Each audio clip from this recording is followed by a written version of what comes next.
Jefe. What's the deal, man? And we're having a sit down with the one and only SPODEY FACE. Yes, man, what's going on? What's going on? How you feeling, G? I'm glad to get you in here. Yeah, man. Appreciate y'all having me. No. Definitely. So, okay, just to start this off, how did you two get cool? Where did this friendship come from? It's definitely a friendship in a brotherhood now, you know. But I actually I was good friends with his brother. His younger brother, or do you have an older brother? No, okay. His older brother. Tiny Ant. Got it. Yeah, so me and him really never had a relationship like that. We both knew each other through the streets, you know, and things like that. But once I got out and started getting into the podcasting thing and getting into my gang intervention work, I reached out to him. Okay. I reached out to him, and we was actually supposed to do a show and a podcast together. We had came up with that. Oh, shit. Yeah, right before I got locked up this last time. And yeah, it's just been, we brung it in. It's just been like that ever since. Okay, so it was always all good? You guys never had issues with each other before or anything like that? Nah, not directly. Okay. No. See, that's one cool thing about podcasting is that... See, he says not directly because them two dudes are from rival neighborhoods who have a historic beef. What's the deal, y'all? What's the deal, y'all? What's the deal, y'all? Rashard having ANT and Trap News Network. Back in the same, like cook, cracking the same, cracking the same. Here at TNN, Trap News Network.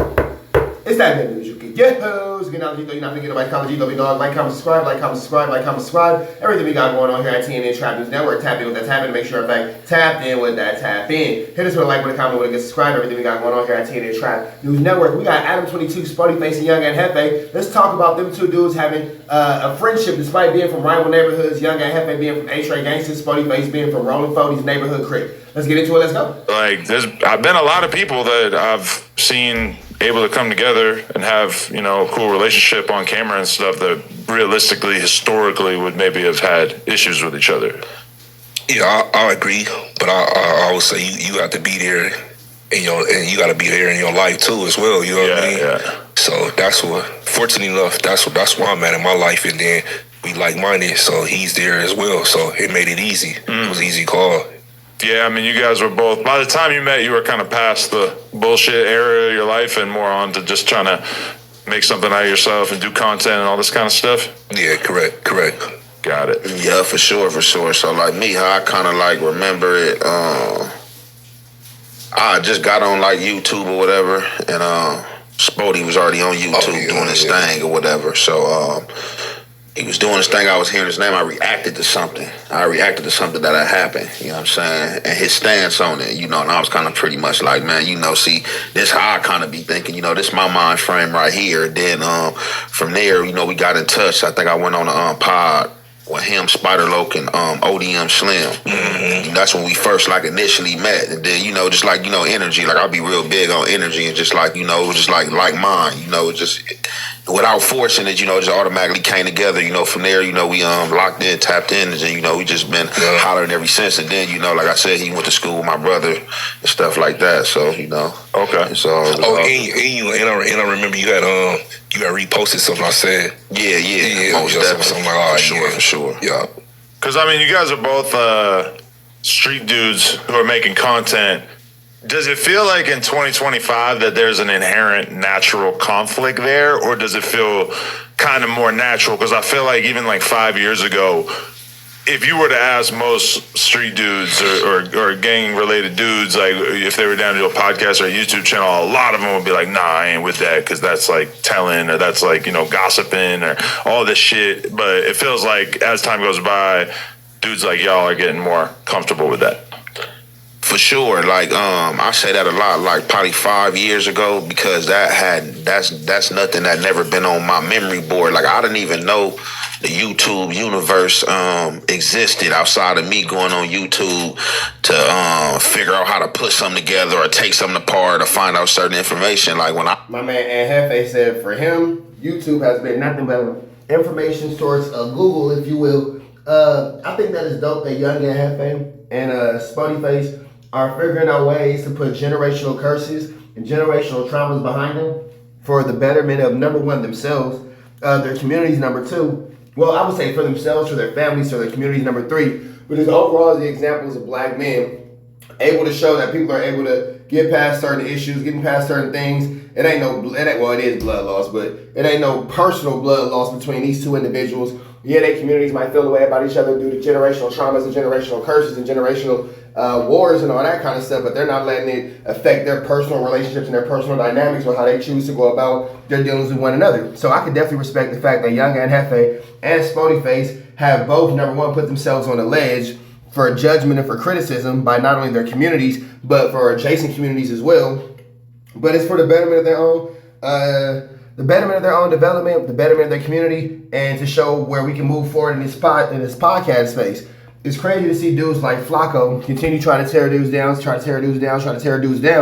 but in actuality, you see dudes like SPODEY FACE and Young ANT JEFE who are actual members of these communities and members of these fraternities and who have put their lives on the line for these wars and all this kind of stuff, be able to put all things together and all things aside for the betterment of, black men and all that kind of stuff. So it's interesting just to see how the man who's not involved in it, i.e. Pathetic Fatso, is continuously fanning the fire and fanning the flames. Meanwhile, you have the dudes who are in it actively trying to change it. I really got on YouTube and started doing content.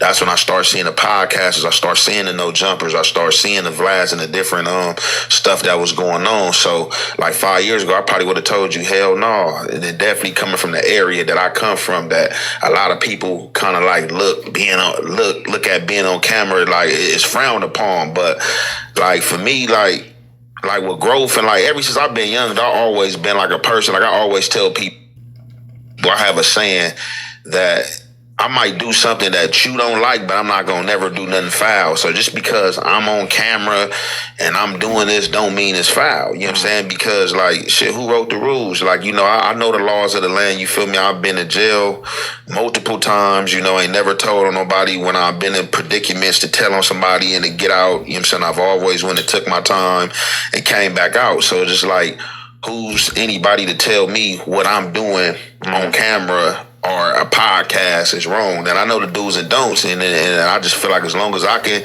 sleep at the end of the night, that's all that matters, you feel me? And, that's how I feel about it. And that's a real statement. Who's to tell me the do's and don'ts when I know the laws of the land? As long as I know that I ain't going against what I know I got to go against my own moral compass and violating the policies and the guidelines of my community, who's to tell me that I'm right and that I'm wrong if I sit in front of SPODEY FACE and I do an interview as two black men trying to make something happen within these LA streets? Everybody who's telling me you shouldn't do it, I guarantee, has no opportunity for him. Anybody telling Young ANT JEFE he shouldn't be sitting down with SPODEY FACE, he shouldn't be doing this, he shouldn't be doing that, I guarantee you does not have an alternative opportunity for him. Meaning, how you gonna tell him not to go over there and do what he's doing, but you ain't got nothing for him to do? And I do feel like, with me coming on the internet, that like ushered a lot of people in, like from jail to the streets that was members, you feel me, who probably wouldn't have did it. That was like, okay, now, Ant doing it. Oh shit, I can do it, you feel me? So like, yeah, that's how I look at it. I don't try to get caught up in other people's thoughts, because I think it'll hinder you, you know what I'm saying? Also, I think it's a gray area in there, but I also think I would concur like 5 years ago, but my whole thing about it is like how podcasting to me it's like it's a way out. It's a way out. Like this the new way out. And not only that when I first was in the, like I said, I did 12 and a half years. I had a phone the whole time. Every prison I was at, I had a phone. But I really wasn't into the podcasting or anything like that. But once I got out, I'm like, hold up, the representation for my city and a lot of dudes up there, I feel like they wasn't qualified enough to be speaking on certain things, and even the things they shouldn't speak on. So I was like, i.e. the Flaccos. Wait, dang, like they up there telling my life story. They getting rich. They ain't never been in the field. They ain't never did this. I just did this. This is my whole life. You know what I'm saying? So that's why I'm like, they might as well get the real deal. So that's why I'm like, hold on, let me see, you know what I mean, what's going on. And then once I on that spiritual journey, and it led me to like, you know what, the gang banging and all this is cool and all that, but that's only that's going to take you so far. If you haven't checked out, all right, man, so we about to the next one. Y'all know the deal. Red dots to the left. Y'all know the rest. Y'all know it's free. I have no energy. It's free. We go.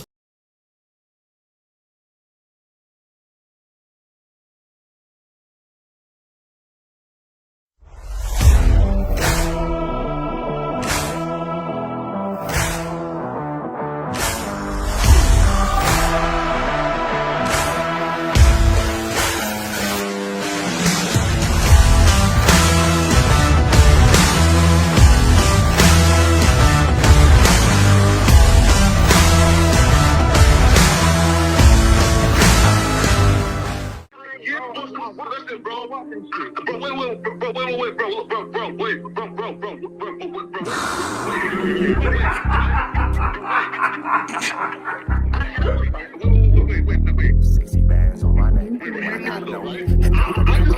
How many shots to the center of a freak nigga? 3 in his ass, lick his stomach, smell his pink nigga. They throwing shots, time to see if them pussy niggas can take it. The nigga whack is a snitch and the jolly niggas are raiders. See, Lush was on to something, tried to act like it was nothing. Said you ain't know that freaky ass taker you was frontin'. Munchie ain't fucking with you and Spider-Loc ain't gon' save you. If you want it, you gon' take it. Stop the freaky ass behaviors. Let's get straight to the point, see we ain't gotta wait for later. Nigga with your last name kidnapped that girl before he raped her. Said the moms of gang members don't deserve no piece of prayers. When General butt naked, the kid toucher is your savior. You ain't gotta stall me out, cause I ain't asking for no favors. Get it cracking right now, we ain't gotta wait for later. Walked into your own building, heard my voice and then you ducked away. Was humble like a bitch, cause you a hoe, stay in your fucking place. That nigga whack and slut and pathetic, Flacco's a fucking lame. Whack ain't come outside because he hiding from his fucking gang. Talking like you tough when niggas spitting in your fucking face. T-Row didn't quit, we wouldn't even know your fucking name. Whack in front of Adam, but Adam is how he do you. See, Flacco lied on me and then Whack told me to sue you. Treated Whack like a bitch, you should've seen it, it was beautiful. Now every single week that nigga jolly on my pupil. Is it Fred or is it Frederick? Is it Dave or is it David? All thighs on me. Flock of belly, now you famous. Type of creep nigga is you. How are you and Dave related? Nigga, no means no. You should've told him not to take it. I'm really in the field, you niggas stuck inside the matrix. From BET to the Knicks, down in Compton where your face is. That nigga real jolly got some freaky ass cases. Tryna fake fight Lush cause Adam wanted you to face. You wanna be like academics, making videos like point and shoot. You and Dave the same ass lane, we know the fucking truth. Brick ain't say this shit is a play, cause he don't fuck with you. He not gon' get involved when them real shooters come for you. If you grew up in the land, them thirsties, they would've humbled you.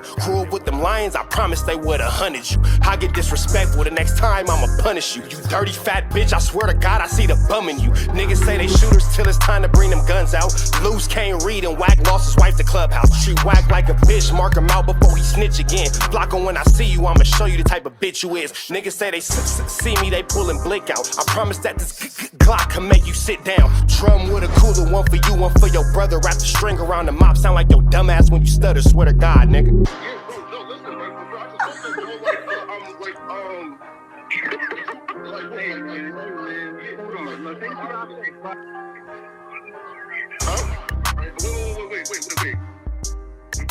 Hear me out though, right? Wait, pause, wait, bro, wait. Again, wait though. Just right, so, bro, wait though, right? I do want to